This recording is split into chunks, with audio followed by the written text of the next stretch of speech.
پھر اللہ نے زکوٰۃ کو فرض کی، مالداروں پہ زکوٰۃ، خذ من اموالہم صدقۃ تطہرہم بہا وتزکیہم وصلی علیہم۔ زکوٰۃ اتنا بڑا عمل ہے کہ اللہ تعالیٰ ہمیں کہتا ہے کہ میرے نبی پہ درود پڑھو، فرشتوں سے کہتا ہے میرے نبی پہ درود پڑھو، اور خود بھی کہتا ہے کہ میں اپنے نبی پر درود بھیجتا ہوں۔ اللہ کی طرف اب درود کی نسبت وہ رحمت ہے، اور فرشتوں کی طرف ہماری طرف درود کی نسبت دعا ہے جو ہم کرتے ہیں، صلی علی محمد وعلی آل محمد۔ تو اللہ تعالیٰ نے ہمیں، آپ کو، پوری دنیا کے اہل ایمان کو، فرشتوں کو حکم دیا کہ میرے نبی پر درود پڑھو، اور خود بھی پڑھتا ہے، ان اللہ وملائکتہ یصلون علی النبی۔ جو لوگ اللہ کے نام پہ خرچ کریں گے تو اللہ تعالیٰ کہہ رہا ہے وصلی علیہم، اے میرے حبیب ساری امت پر نہیں، جو تیری امت میں میرے نام پہ خرچ کریں گے ان پہ تو درود پڑھ۔ اگرچہ یہاں صلی دعا کے معنی میں ہے کہ تو ان کے لیے دعا کر، آپ ان کے لیے دعا فرمائیں۔ تو مال خرچ کرنے والوں کے لیے اللہ اپنے حبیب سے فرما رہے ہیں کہ ان کے لیے آپ دعا کریں، صلی علیہم ان صلاتک سکن لہم۔ آپ کی جو دعا ہوگی اور آپ کی جو صلات ہوگی، جو آپ کا درود ہوگا، دنیا اور آخرت کے سارے مسائل ان کے حل کر کے لے جائے گا، ان کی دنیا بھی سکھی کر دے گا، ان کی آخرت بھی سکھی کر دے گا۔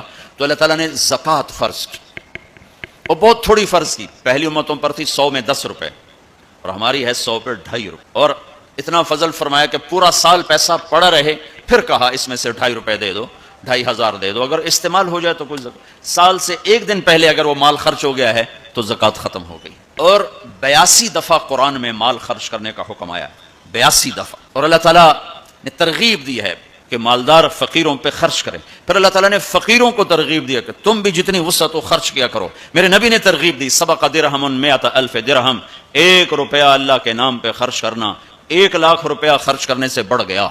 تو صحابہ نے عرض کی وہ کیسے بڑھ گیا؟ تو آپ نے کہا ایک آدمی کے پاس 2 روپے، ایک آدمی کے پاس کروڑوں روپے، جس کے پاس 2 روپے تھے اس نے 1 روپیہ اللہ کے نام پہ دے دیا، اور جس کے پاس کروڑوں تھے اس نے 1 لاکھ دیا۔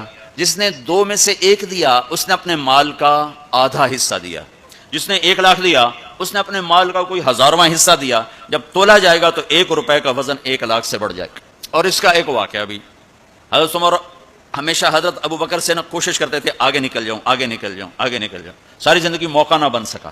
تبوک کا موقع آیا تو اللہ کے نبی نے کہا مال خرچ کرو۔ عثمان رضی اللہ تعالیٰ عنہ 10,000 لشکر کا سارا سامان تیار کیا، ان کی سواریاں، ان کا راشن کے لیے تھیلوں کو بند کرنے کے لیے دھاگے تک اپنے گھر سے دیے، اور 300 دینار اوپر دیے۔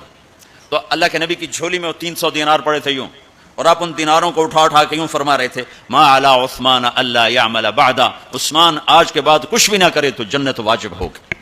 تو عمر کہنے لگے آج میں ابو بکر کو کاٹ سکتا ہوں، آج میں اس سے آگے نکل سکتا ہوں کہ وہ آج کل غریب ہے، میں مالدار ہوں، تو وہ تھوڑا لائے گا میں زیادہ لاؤں گا تو میں بڑھ جاؤں گا۔ لہٰذا انہوں نے اپنے مال کا آدھا حصہ، آدھا گھر میں رکھا اور آدھا لے کر آئے۔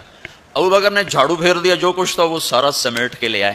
جب دونوں پراپرٹی سامنے رکھی گئیں تو حضرت عمر کی بہت زیادہ نظر آ رہی، ابو بکر کی بہت تھوڑی نظر آ رہی، لہٰذا حضرت عمر بڑے اطمینان میں کھڑے کہ آج جیت خطاب کے بیٹے کی ہے۔ میں قربان جاؤں، اللہ رسول تو جانتے ہیں کہ کون کیا کر کے آیا ہے، تو میرے نبی نے سوال ہی بدل دیا، جو اس موقع کا سوال ہی نہیں۔ کوئی آدمی مسجد میں چندہ دینے جائے، مدرسے میں چندہ دینے جائے، کہا جی مول صاحب یہ 1 لاکھ روپیہ ہے مدرسے کے لیے، مسجد کے لیے۔ آگے مولوی صاحب کہیں پیچھے کتنے پڑے ہوئے ہیں، تو کہے گا یہ بھی واپس کرو، میں تو تھوڑی نیت ہے جو کوئی چکر لگتا ہے کہ تسی ٹھیکیدار ہو، مگر علی شاید ابھی پیچھے کتنے پے ہیں۔ یہ موقع کا سوال ہے ہی نہیں۔ مولوی صاحب کو چاہیے جی جزاک اللہ، یہ لیجیے رسید، بسم اللہ، پھر بھی موقع آئے تو دیتے رہیں۔ تو میرے نبی نے پوچھنا یہ تھا ابو بکر کتنا لائے ہو، عمر کتنا لائے ہو، اور یہی اس موقع کا سوال ہے۔ لیکن اللہ رسول جانتے ہیں کہ کس کے مال میں وزن زیادہ ہے، تو میرے نبی نے سوال بدل دیا، فرمایا عمر ما خلفت، واہ واہ عمر پیچھے کیا چھوڑ کے آئے ہو؟ تو حضرت عمر تو وہیں دھڑم ہو گئے گا، میں گیا، سوال سے ہی وہ پتہ چل گا، میری کلی اڑ گئی وکٹ۔ عمر ما خلفت یا ما ترکت لأہلک، یہ دونوں الفاظ ہیں، پیچھے گھر والوں کے لیے کیا چھوڑا؟ تو پہلے حضرت عمر بڑے جوش میں کھڑے تھے، پھر ایک دم ڈھیلے ہو گئے، کہنے بعد جی آدھا چھوڑا ہے آدھا لایا ہوں۔ پھر آپ نے کہا ابا بکر ما خلفت یا ما ترکت لأہلک، ابو بکر تو پیچھے چھوڑ کے کیا آیا، بچوں کے لیے کیا چھوڑ کے آیا؟ تو انہوں نے کہا ترکت اللہ و رسول، میں تو اللہ اس کے رسول کو چھوڑ کے آیا ہوں، باقی سب کچھ لے آیا۔ تو اس پر عمر کہنے لگے ابو بکر میں نہیں تجھ سے آگے بڑھ سکتا، کوئی بھی تجھ سے آگے نہیں بڑھ سکتا۔ اور اگلی سنو، اپنے کپڑے بھی دے دیے، اور ایک ٹاٹ تھا وہ پہن کر اس کو کانٹوں سے سی لیا۔ تو جبریل آئے، کہنے لگے یا رسول اللہ، اللہ تعالیٰ پوچھ رہے ہیں کہ ابو بکر نے یہ ٹاٹ کیوں پہنا ہوا ہے؟ تو آپ نے کہا کہ ابو بکر نے سارا کچھ اللہ اس کے رسول پہ لگا دیا ہے اس لیے یہ پہنا ہوا ہے۔ تو کہا یا رسول اللہ، اللہ تعالیٰ فرما رہے ہیں ابو بکر سے پوچھو مجھ سے راضی تو ہے، مجھ سے راضی تو ہے، اس فقر میں مجھ سے راضی ہے؟ میں تو اتنا سفر کر کے آیا ہوں، حالانکہ ابھی 4 دن پہلے میں 12 ملکوں کا 10 ملکوں کا سفر کر کے ہوں، ساری ہڈیوں میں درد ہے، میں اس لیے آیا ہوں کہ چلو کوئی بخشش کا بہانہ مل جائے، کوئی بخشش کا بہانہ مل جائے، اللہ راضی ہو جائے۔ آپ سارے اس لیے حج پہ جا رہے ہو کہ اللہ راضی ہو جائے۔ جو سارے جہان سے کہتا ہے مجھے راضی کر، وہ کہہ رہا ہے ابو بکر سے پوچھو مجھ سے راضی تو ہے۔ تو آپ نے کہا ابو بکر تیرا رب تجھے سلام بھی کہہ رہا ہے اور پوچھ رہا ہے کہ راضی ہو؟ تو ابو بکر کی چیخیں نکلی، میں اپنے رب سے راضی، میں اپنے رب سے راضی ہوں، میں اپنے رب سے راضی۔ میرے بھائیو بہنوں، زندگی ایسے گزار کے مرو کہ اللہ کو ملو تو اللہ خوش ہو کے مل رہا، ایسے نہ مرو کہ اللہ کی بارگاہ میں پیش کیے جا رہے ہوں مجرم بن کر، قیدی بن کر۔ تو اللہ اس کے رسول نے مال لگانے پر زور دیا۔ اللہ چاہتا تو سب کو مال دے دیتا، کسی کو فقیر، کسی کو مالدار۔ مالدار کا شکر کا امتحان لیا، فقیر کے صبر کا امتحان لیا کہ اللہ فقیر کا صبر دیکھے گا، مالدار کا شکر دیکھے گا۔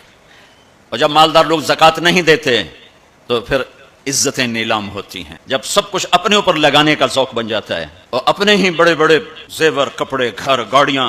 یہ بھی لاہور کا واقعہ ہے کہ بیگم صاحب ڈرائیور کے ساتھ گئی ہیں اور واپسی پہ کہہ رہی ہیں اسلم ڈرائیور آج میری بڑی اچھی قسمت، وہ ساڑی میں نے لی تو میں سمجھ رہی تھی 1 لاکھ کی ہے، وہ تو مجھے 75,000 میں مل گئی، بڑی سستی مل گئی۔ خوش ہو کے ڈرائیور کو بتا رہی۔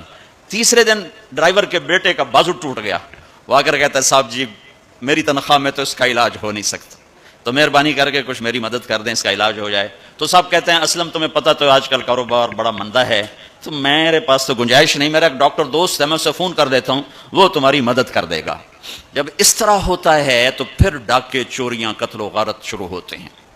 جب اس طرح ہوتا ہے تو مالداروں میں تکبر پیدا ہوتا ہے اور غریبوں میں ظلم پیدا ہوتا ہے۔ تو زکوٰۃ ایک بہت بڑا عمل ہے، 2.5% تو فرض ہے، اور زکوٰۃ دینے والا سخی نہیں اللہ کی بارگاہ میں، ہاں بخیل بھی نہیں، سخی بھی نہیں ہے، بخیل بھی نہیں، یعنی وہ بخل کے ملک سے نکل آیا ہے اور سخاوت کے ملک میں انٹری نہیں ہوئی۔ 2.5 روپے پہ 1 پیسہ بھی اوپر خرچ کرے گا تو اب سخیوں میں آ گیا، پھر جتنا بڑھتا جائے گا اتنا آگے بڑھتا جائے گا۔ اور اللہ نے فرمایا مجھے میری عزت کی قسم جنت الفردوس میں بخیل داخل نہیں ہو سکتا۔ اور اللہ شیطان کہتا ہے کہ مجھے عبادت گزار بخیل سے کبھی ڈر نہیں لگا کہ اس کا بخل اسے ضرور جہنم میں پھینکے گا۔ نافرمان سخی سے ہر وقت ڈرتا رہتا ہوں کہ اس کی سخاوت کب اسے جنت میں پہنچاتی۔ آپ نے سامری کا نام تو سنا ہوا ہے، قرآن میں بھی ہے، جس نے موسیٰ علیہ السلام کی قوم کو گائے کے بچے کی پوجا پہ لگا دیا، بچڑے کی۔ اللہ نے کہا سب کو قتل کرو، سارے پکڑے گئے، قتل کیے گئے۔ سامری بھی آ گیا، موسیٰ علیہ السلام نے کہا قتل کرو، جبریل آ گیا، موسیٰ اللہ تعالیٰ کہہ رہے ہیں اسے قتل نہ کرو، یہ اپنی موت آپ مرے گا۔ تو موسیٰ علیہ السلام کہنے لگے جو سارے کفر کا سبب بنا اسی کو چھوڑ رہے ہیں؟ تو اللہ تعالیٰ نے کہا سخی ہے، سخی کو قتل کرنا مجھے اچھا نہیں لگتا، چھوڑ دو، اپنی موت آپ مر جائے گا۔ کافر کو سخاوت قتل سے بچا گئی، جب ایمان والا کوئی مرد عورت سخی ہوگا تو اللہ کی بارگاہ میں کیسے اونچے مرتبے لے کر جائے۔ تو اپنے اوپر خرچ کرو وسعت کے مطابق، اللہ نے روکا نہیں ہے، منع نہیں کیا ہے، لیکن غریب کو بھی یاد کرو، زکوٰۃ کو فرض قرار دی۔ اور آپ نے فرمایا جس نے مزدور سے کام لیا اور اس کو مزدوری نہ دی، یہ تمہارے کراچی میں ہر وقت ہو رہا ہے، ہر جگہ ہو رہا ہے، جتنا بڑا کوئی طاقتور ہے اتنا وہ اپنے نوکروں پر ظالم بھی ہے، جابر بھی ہے، اور ان کے حقوق بھی مارتا ہے، چونکہ فریاد ہی نہیں کر سکتا۔ میرا پنجاب کا زمیندارہ ماحول سارا ایسا ہی۔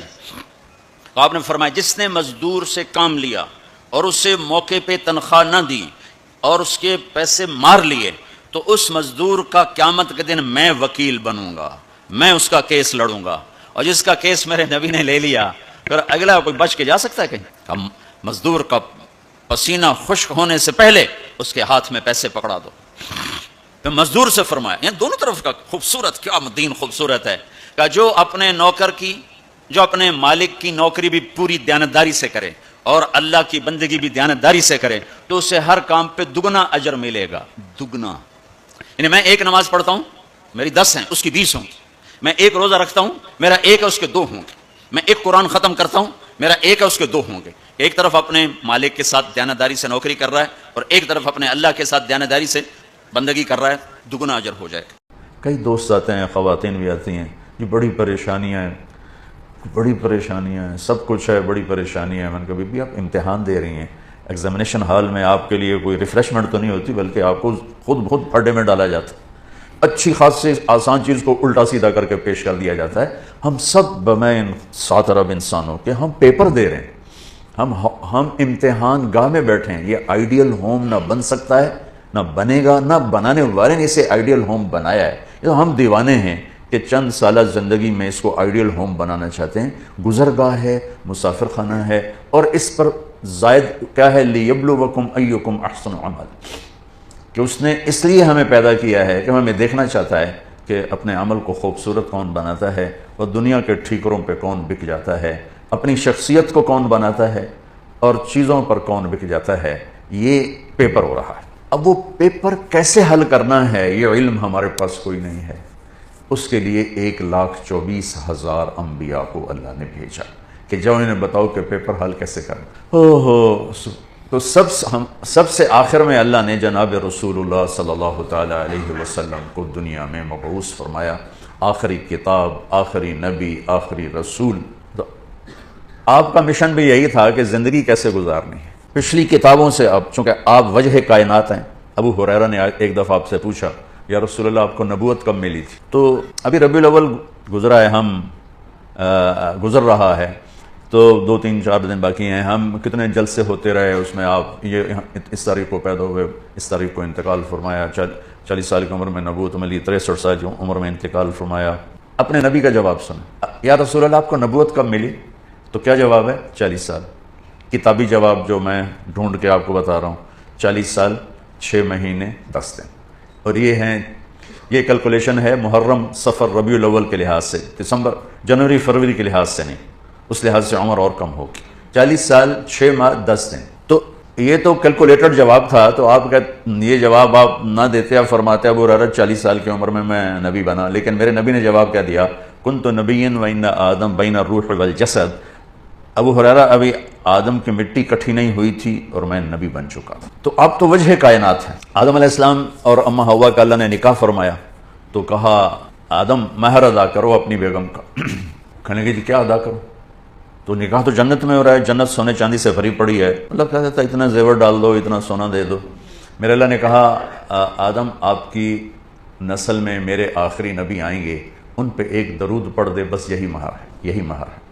تو اس سے اور تھوڑا پیچھے چلے جائیں، میرے نبی نے فرمایا کہ اللہ تعالیٰ نے پیدائش کائنات، پیدائش آدم نہیں، پیدائش آدم تو بہت تھوڑی عمر ہے، پیدائش کائنات کو 25-30 ارب سال ہو چکے ہیں۔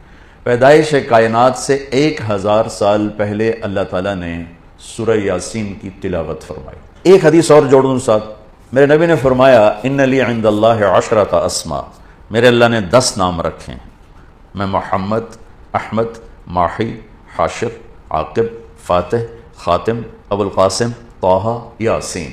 یہ آپ نے ایک ہی روایت میں، ایک حدیث میں آپ نے اپنے 10 نام بتائے۔ ویسے تو آپ کے صفات کے ساتھ آپ کے صفاتی نام بھی بے شمار ہیں۔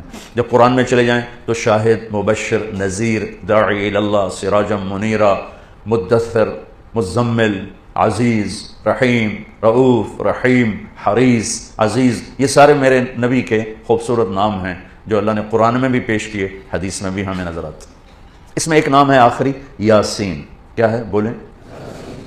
اب سنیں، میرے نبی نے فرمایا اللہ نے کائنات کو پیدا کرنے سے 1000 سال پہلے سورہ یاسین کی تلاوت فرمائی۔ سورہ یاسین، سورہ یاسین کو قرآن کا دل کہا جاتا ہے، صرف پہلی 3 آیات کی وجہ سے قرآن کا دل ہے، باقی مضامین تو وہی ہیں جو پورے قرآن میں ہیں، لیکن پہلے 2-3 جملے وہ ہیں جو پورے قرآن میں دہرائے نہیں گئے۔ یاسین، اب آپ اپنے نبی کا نام ذہن میں رکھیں، میرا اللہ کہہ رہا ہے یاسین، اور یہ تلاوت ہو رہی ہے پیدائش کائنات سے 1000 سال پہلے۔ ہمارے بھاگ جاگے کہ ہمیں اللہ نے جناب رسول اللہ صلی اللہ علیہ وسلم کی امت میں پیدا فرما دیا، تو اس نے اپنے علم کامل کے ساتھ انبیاء کا سلسلہ جاری فرمایا، صرف اس ایک لِيَبْلُوَكُمْ أَيُّكُمْ أَحْسَنُ عَمَلًا، کہ تم میں اپنے عمل کو خوبصورت کون بناتا ہے اور تم میں کون اپنے عمل کو بدصورت بناتا ہے۔ اس نقطے کا علم انسان کے پاس نہیں ہے، اس نقطے کا علم انسان کے پاس نہیں ہے۔ استعداد موجود ہے، فَأَلْهَمَهَا فُجُورَهَا وَتَقْوَاهَا، تیرے اندر برائی کی پہچان بھی ڈال دی، برائی کا راستہ بھی تیرے اندر ڈال دیا اور